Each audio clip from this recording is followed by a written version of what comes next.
welcome back to Actual English, everyone. I'm Jennifer Clyde. It's time for lesson 310, and today's topic is Guilty Pleasures 2.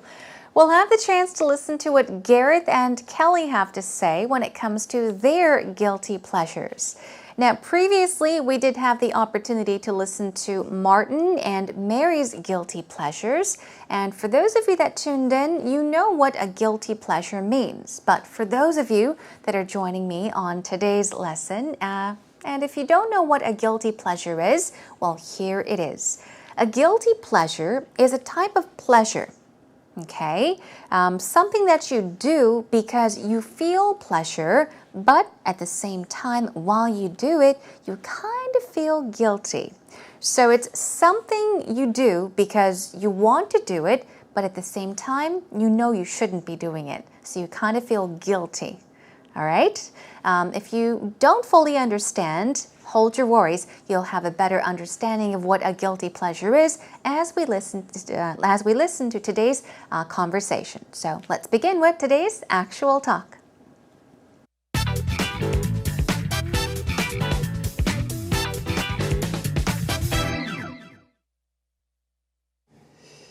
Kelly, we all have guilty pleasures, and wow, are they good? I'm very guilty. I mean, I'm so guilty I should be in prison with the amount of pleasure. But what about you? I don't know if there's such a bad thing. That just the calling them guilty pleasures has this ominous, sound of doom. But I think we need them to stay sane sometimes, right? Yes. I've got, for example, a ritual where if I have a particularly nasty day, certainly not a day when I go to work because I love work, I go, there's a little shop that has awesome brownies and I get banana milk and a brownie. Sounds good. Yeah, it is. Or a chocolate great. Muffin and a brownie. I lovely. love those. And I usually read, Price Hilton. Yes. He's kind of gossip. A semi-nasty gossip blogger. It's funny. It's just one of those things where you don't have to think. No, it's mind-numbing. My brain, but it's great, isn't it? Yeah. That's a good I have word very for it. similar ones. I love brownies as well. Brownies in bed. It's wrong. If you don't like brownies, it's just inexplicable. It is. I love brownies and cookies. I'm like the cookie monster. I can put away a lot of cookies. And then again, like you, gossip. But Where'd you put them? Yeah, well, lucky. Exercise, pain. The gossip is a big thing for me as well. But football gossip. I love reading tabloid newspapers, British ones about transfers, who's moving here and there. Oh, it's great stuff. That sounds kind of innocent compared to the gossip that I read. Really? It's usually like scandals about relationships and people cheating on, people doing terrible things to each other. And that's interesting as well. Yet somehow I'm finding it funny and entertaining and I feel terrible, but it's the truth. I guess in measure, I know that I'm a happier person with my brownie and banana milk. Absolutely, yeah. Cheers to guilty pleasures. Brownies equals happiness. Oh. Now, these two seem to be crazy about sweets, so they have a huge sweet tooth, don't they? They love brownies and chocolate, and what else did they mention? Let's take a look together. Here we go. Gareth says, Kelly, we all have our guilty pleasures. Okay, that's our topic for today. And wow, are they good?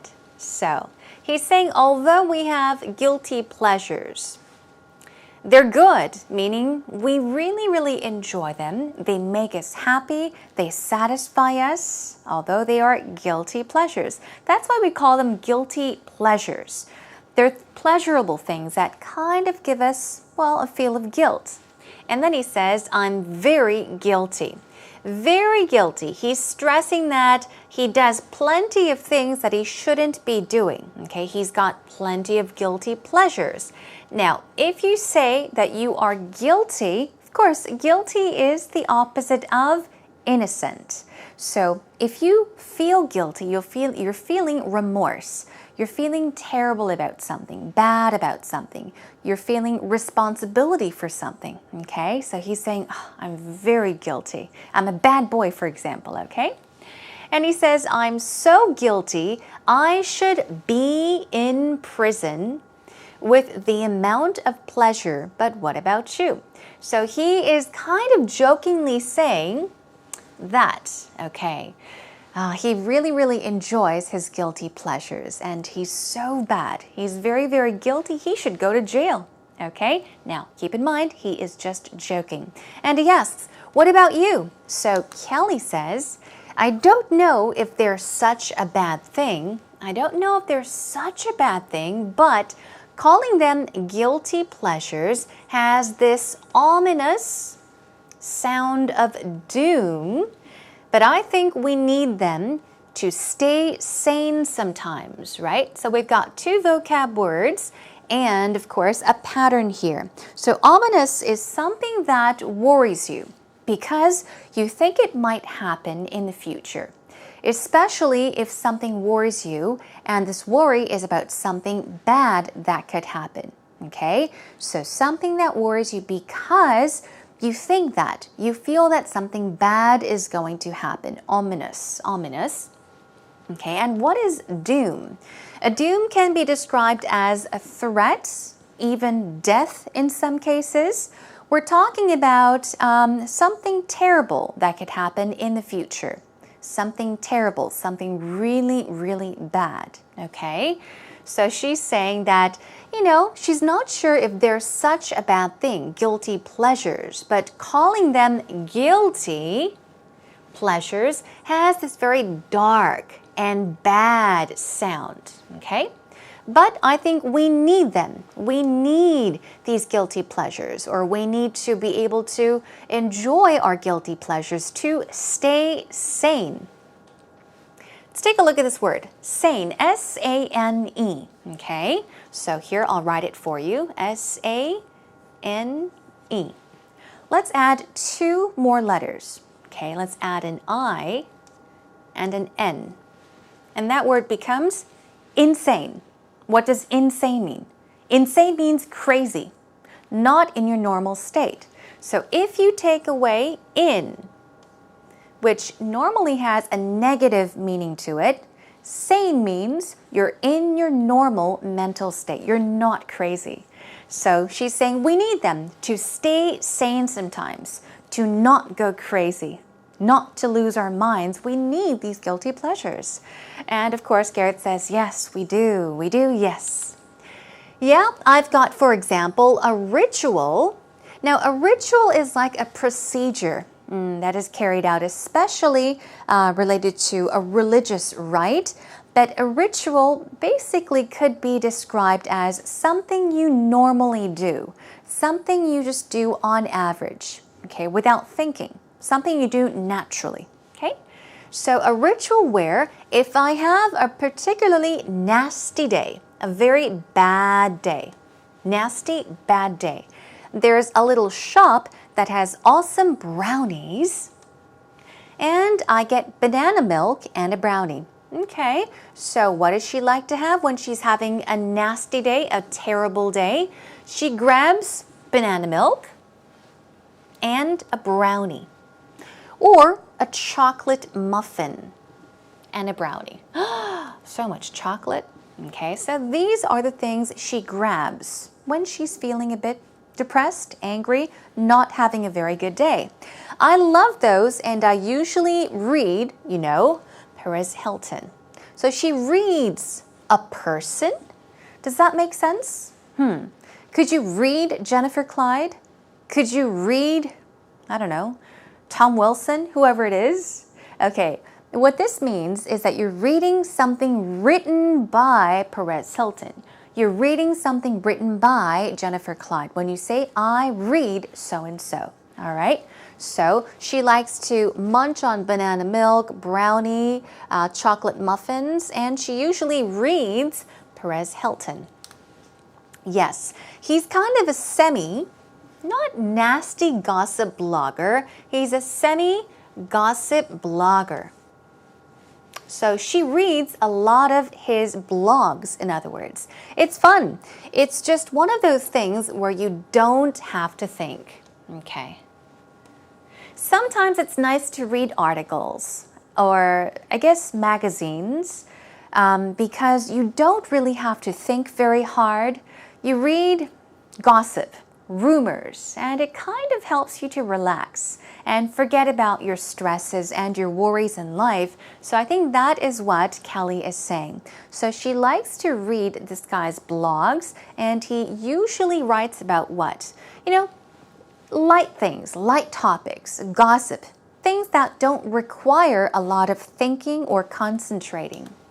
So here we go. Garrett says, no, it's mind-numbing. But it's great, isn't it? He says. If something is mind-numbing, we've gone over this as well. Mind-numbing. Numb means what? Numb. If you say I feel numb, it means that you don't feel anything, okay? Something is mind-numbing, it means that it's hard for you to think or concentrate. So basically, your mind, your brain goes numb. It stops. So you're like, that's mind-numbing, okay? So he says it's great. I have very similar ones. He says, I love brownies as well. Brownies in bed. Aha. What does that mean? Brownies in bed means having brownies lying in bed. Okay? Who doesn't, she says. It's wrong. Now, what is wrong? You might have been confused with this, but now, Kelly says, who doesn't, meaning who doesn't love brownies in bed? It's wrong, meaning it would be wrong, it would be weird, it would be strange if you didn't like brownies, especially brownies in bed. So she's just saying everybody loves brownies in bed. If you don't like brownies, it's just inexplicable. This is a difficult word. It can mean odd, meaning very strange. It could also mean that it's hard to explain. Can't be explained, okay? So she's saying it's just not possible. It's inexplicable. Everybody loves brownies in bed, okay? If you don't like brownies in bed, you're crazy, is what she's saying. I love brownies and cookies. And he says, I'm like the Cookie Monster. Do you know Cookie Monster? He's this character, I guess. I think Cookie Monster was on Sesame Street. It was a program for children. I used to watch it when I was little. And there was this doll, or rather this monster. He was a blue monster, Cookie Monster, and he used to eat chocolate chip cookies all the time. Just munch on cookies. That's Cookie Monster. He goes crazy. He loves chocolate chip cookies. That's why he's saying, I'm like the Cookie Monster who loves cookies. I can put away a whole lot of cookies and then again, like you, gossip. Okay. Put away cookies and gossip. These are the things that he can do. So these are his guilty pleasures. He says, I can put away a lot of cookies. Put away in this case means what? It does not mean to throw away or to put aside, put somewhere else, but it means to eat up, finish. So I can eat a lot of cookies. I can put away a lot of cookies and gossip. Okay, he likes gossip, to talk about things. Now, Kelly says, where do you put them?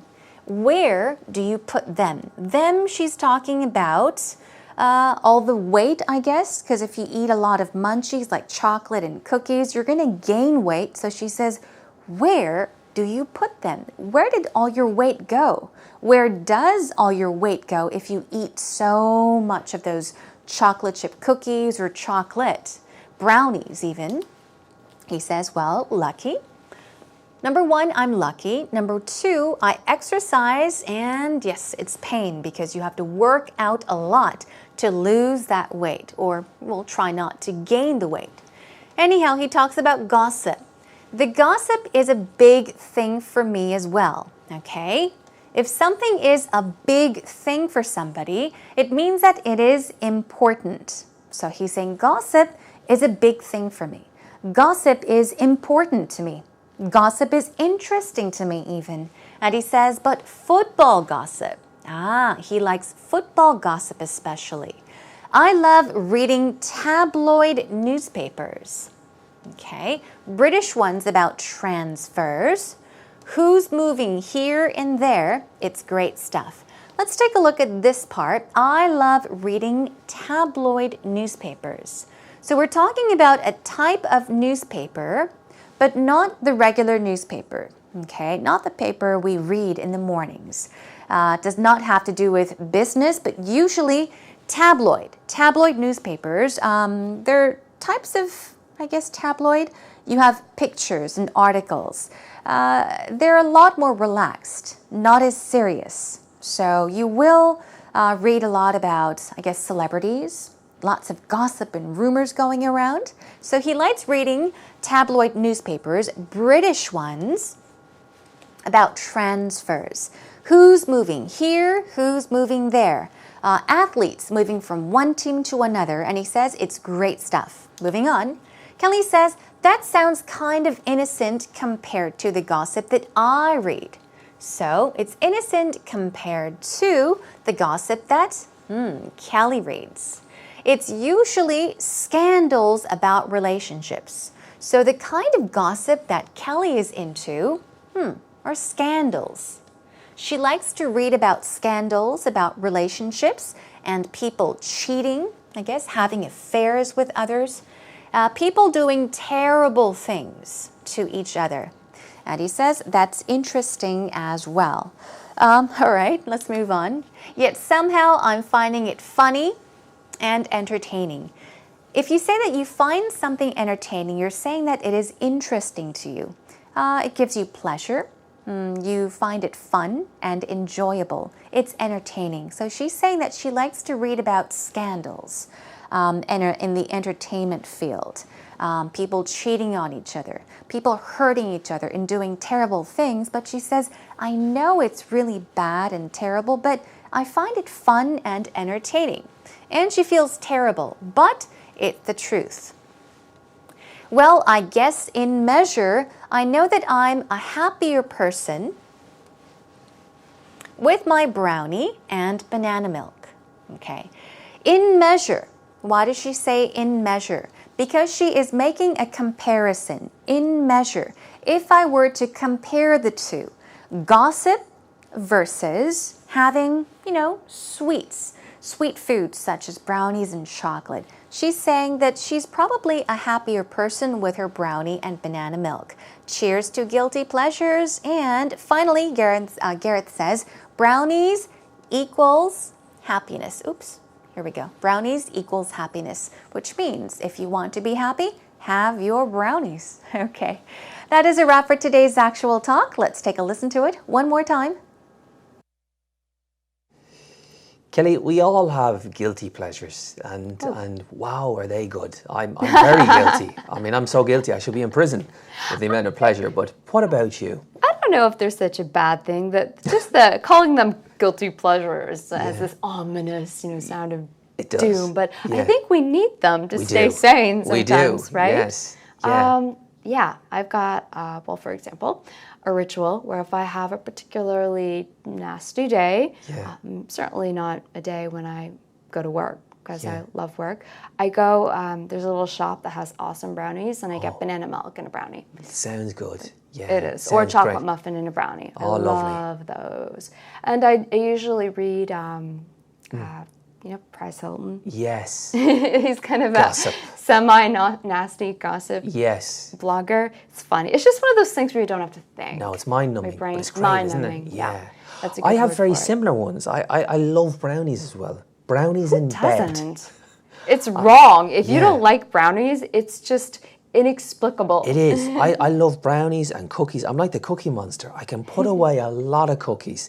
And then again, like you, gossip. But Where'd you put them? Yeah, well, lucky. Exercise, pain.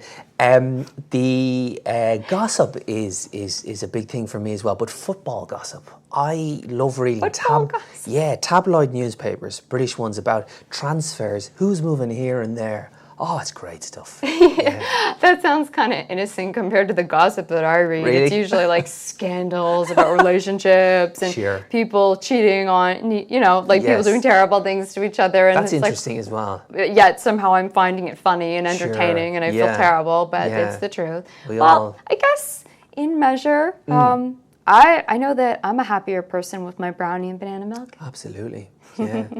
Cheers to guilty pleasures. Brownies equals happiness. Oh. Yeah. Welcome back. It's time for actual expressions. Let's begin then. First of all, we have guilty. Guilty means to be ashamed, remorseful, to feel remorse, to be remorseful. Guilty, stress goes on the first syllable. Now, ominous. Ominous, here we go, means dark, threatening. We're talking about things bad that can happen in the future. So when you worry that something bad is going to happen, okay, you can use the word ominous. What about doom? Calamity. Catastrophe is a good one. Disaster. Now, what are all of these? Things that you cannot prevent. So it's maybe a future state or an event that cannot be prevented. Okay, keep that in mind. Ritual is what? Just a procedure, usually a religious procedure or a rite. Okay, but normally if you use it in a general conversation, you're talking about something you do on a regular basis, a routine thing. Inexplicable. Here we go. Inexplicable. We have stresses on both of these. Inexplicable. Okay, inexplicable. Incomprehensible. Something that is hard to, I guess, explain or odd. Tabloid. We're talking about a type of newspaper, right? Or a paper. Usually it's about scandals. We have pictures, photographs, and articles on people, such as gossip and rumors. All right? Let's move on. We've got to stay sane. The opposite of sane is insane, which means crazy. So to stay sane means to stay in your normal mental state. Do not go crazy. After work, coming home and playing video games helps me stay sane. In other words, you're saying if I don't play video games after I come home from work, I go crazy. So I play video games to stay sane, okay? What about mind-numbing? Mind-numbing. If something is mind-numbing, it's difficult for you to think normally, okay? It kind of numbs your mind, your brain. It numbs, it freezes. So here we go. Sometimes the news can be very mind-numbing and difficult to watch. So in this case, you're saying that it's extremely boring or extremely intense. Very, very intense, okay? So it can be boring, unpleasant, even extremely intense. And sometimes, if it's hard for you to think normally, you can describe that as mind-numbing as well. And to put away. In today's actual talk, put away meant to eat. Eat away, okay? Eat up.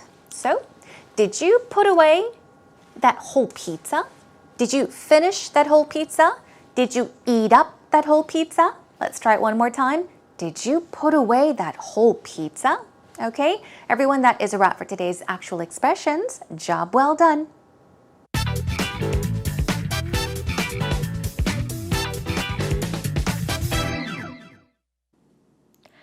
A guilty pleasure is something you enjoy but probably feel a little embarrassed or guilty about. For me, it would probably be the Twilight movies. In my mind, I know this franchise is geared towards young teenage girls and their mothers. The dialogue isn't exactly award-winning and it's riddled with plot holes. This, however, did not stop me from dragging my boyfriend to the movies to watch it, or it didn't stop me from buying the movies when they came out on DVD. I don't know if it's the fantasy aspect of the series or the constant drama of this werewolf, human, vampire love triangle that really draws me in. All I know is that every time the subject comes up when I'm talking to my friends, they always tease me about it. Well, today Alexis has helped us out with actual story. Did you give it a good listen? Okay, let's take a look at what she has mentioned. She began by saying, a guilty pleasure. She's given us her definition of what a guilty pleasure is.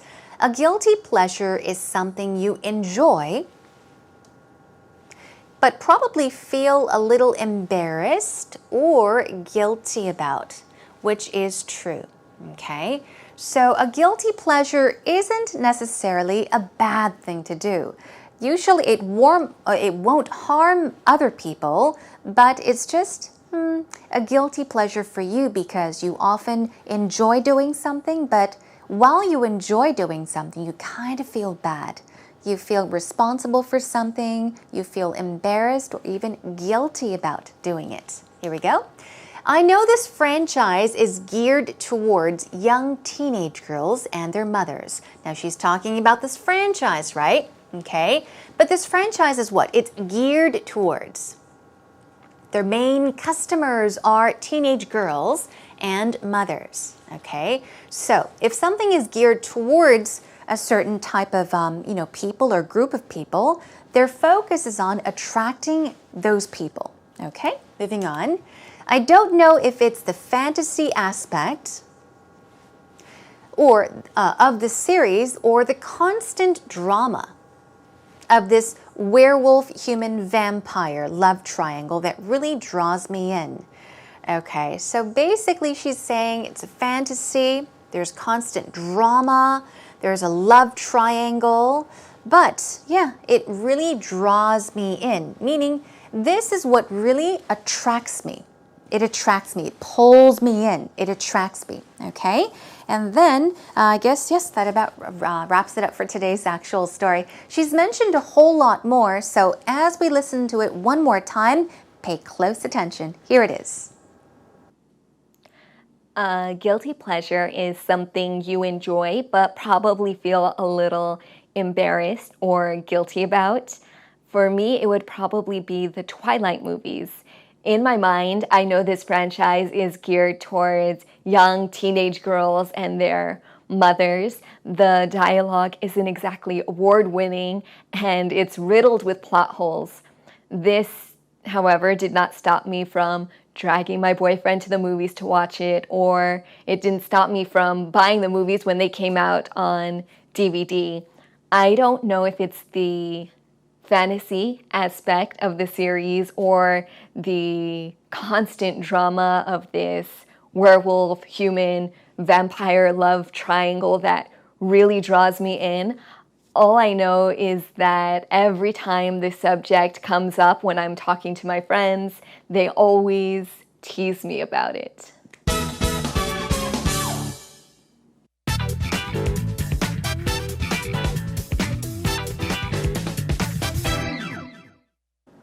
Okay, everyone, did you enjoy today's lesson?